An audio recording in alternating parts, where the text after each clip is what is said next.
Antes de escrever sobre lobos famintos, antes de escrever sobre homens congelando até a morte, antes de transformar sua sobrevivência em literatura, Jack London aprendeu tudo isso com a própria carne. Ele conheceu a fome, o frio, o trabalho brutal, a prisão, os perigos do mar e a sensação de ser absolutamente descartável, ainda quando criança. Jack London não escreveu sobre sobrevivência. Ele sobreviveu e depois transformou isso em literatura.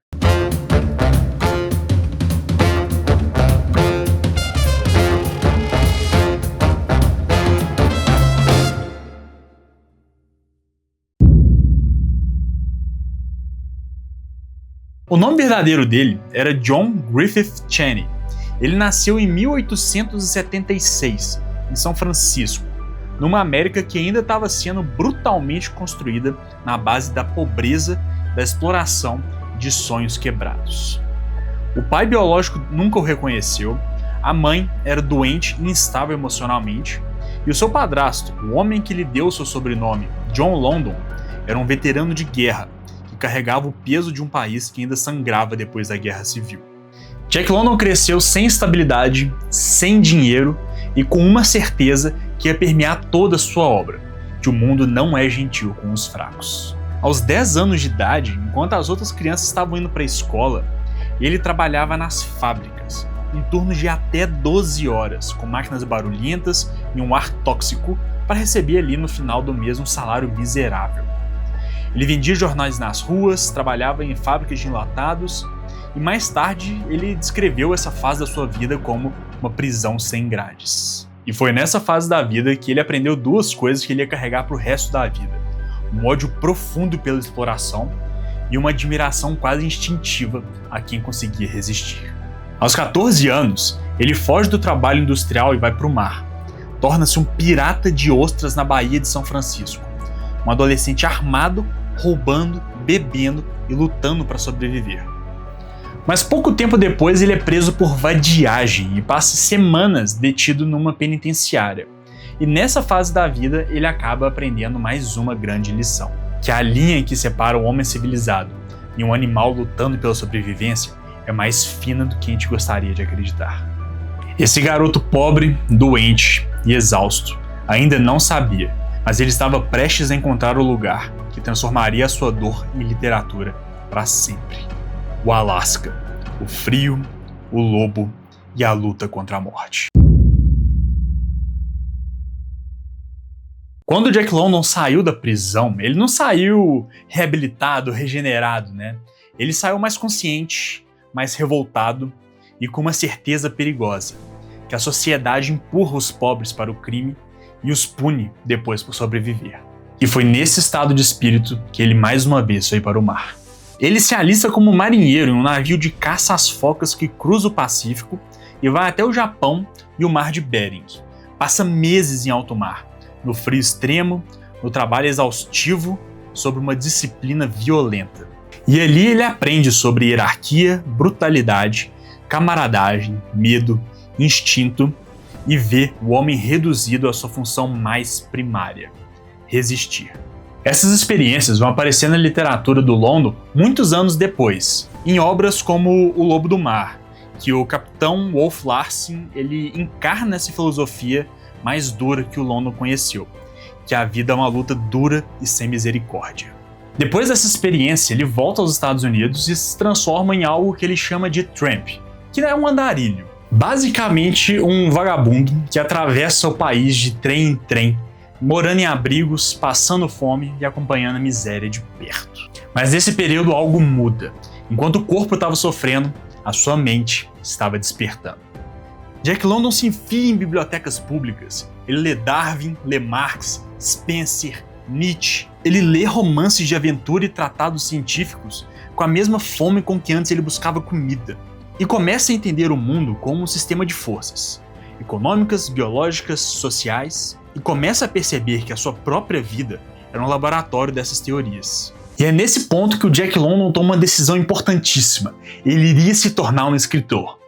Não pelo ego, não por vaidade, mas porque ele acreditava que através da literatura era a única forma dele fugir dessas engrenagens que a sociedade usava para destruir homens como ele.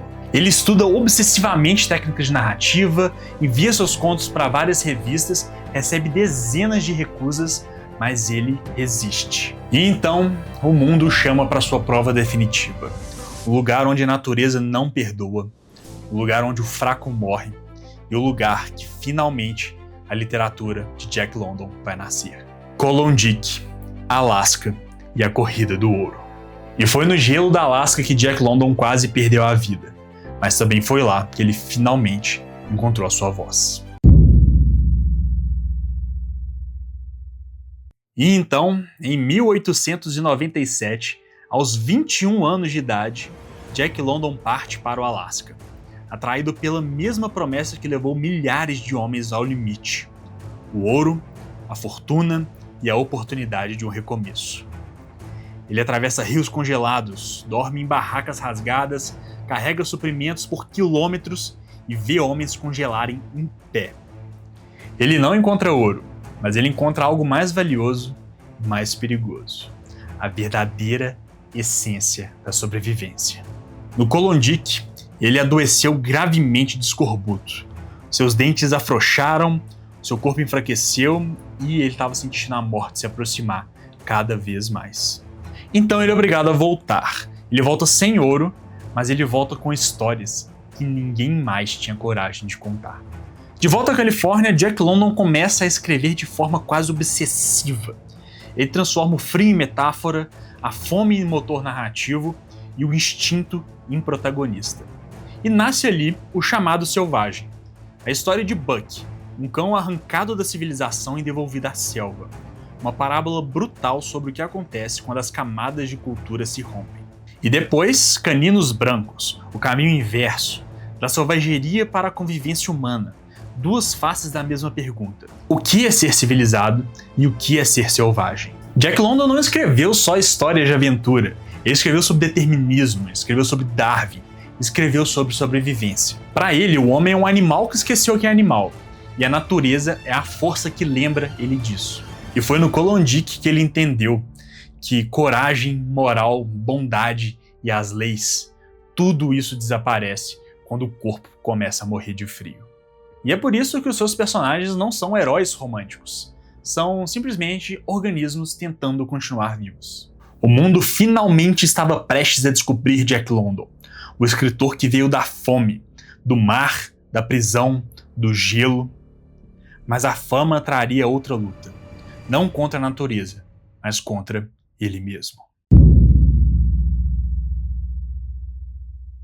Em 1903, o chamado Selvagem se torna um grande fenômeno. Em poucos anos, Jack London é um dos escritores mais lidos e bem pagos do mundo.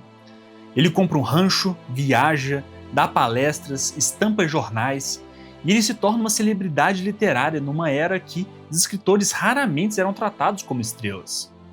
Mas por trás da fama, permanecia o garoto da fábrica, o marinheiro, o prisioneiro e o homem que nunca se sentiu seguro dentro do próprio sucesso. Jack London não era apenas um contador de histórias, era um intelectual público, um socialista convicto. Ele acreditava que o capitalismo industrial produzia miséria em escala e que a luta de classes era uma realidade tão concreta quanto o frio do Alasca. Em romances como O Tacão de Ferro, ele imagina distopias onde grandes corporações esmagam a democracia, décadas antes de Huxley, décadas antes de Orwell. Isso gerava uma dicotomia muito interessante. Por um lado, ele estava defendendo a força, a seleção natural, a virilidade. E do outro, ele estava ali defendendo a justiça social e a igualdade. Infelizmente, as doenças no Klondike nunca o abandonaram. Ele teve problemas reais, dores crônicas, insônia. E ele passou a beber cada vez mais, usar medicamentos pesados e vivia num estado constante de exaustão. O homem que escrevia sobre resistência agora precisava de resistir ao próprio corpo. Sua produtividade era brutal. Romances, contos, reportagens, ensaios políticos. Mas esse ritmo todo cobrava seu preço. E a mesma intensidade que o tornou um grande sucesso começou a consumi-lo. Jack London estava vencendo o mundo, mas perdendo a guerra contra si mesmo. Aos 40 anos, ele estava fisicamente destruído. Rins comprometidos, crises de dor constantes, uma dependência horrorosa de álcool e analgésicos à base de morfina e ópio, que eram muito comuns na medicina da época. Relatos da época revelam que ele estava exausto, frustrado, lutando contra a insônia, contra a depressão e contra a sensação de que suas forças estavam acabando.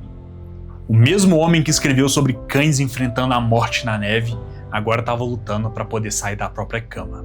Em 22 de novembro de 1916, Jack London é encontrado morto em seu rancho, na Califórnia, com apenas 40 anos. A causa oficial do óbito: insuficiência renal agravada por intoxicação medicamentosa.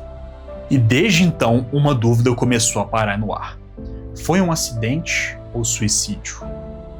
Vários biógrafos sérios, como o Alex Kershaw e o Earl Labor, indicam que não existe prova conclusiva de um suicídio deliberado, mas eles confirmam que ele vivia com dor extrema, física e psicológica, e fazia uso constante de substâncias muito perigosas. O homem que passou a vida desafiando a morte morreu cercado por ela. Uma vez, Jack London escreveu: "Prefiro ser um meteoro magnífico, queimando intensamente, do que um planeta sonolento." E ele viveu exatamente assim, em combustão constante, rápido demais, intenso demais. Infelizmente, a sua vida foi curta, mas o seu legado já atravessou décadas e com certeza vai atravessar os séculos. Jack London nos lembra que a civilização é uma camada fina, que o instinto nunca dorme, que a natureza externa ou interna sempre cobra. Ele escreveu sobre lobos, mas estava falando sobre nós. Sobre o que somos quando o conforto desaparece, sobre o que resta quando tudo é arrancado, e sobre a luta silenciosa que cada ser trava por continuar existindo. Ele não romantizou a sobrevivência, ele a encarou, eternizou a sua visão da literatura para sempre.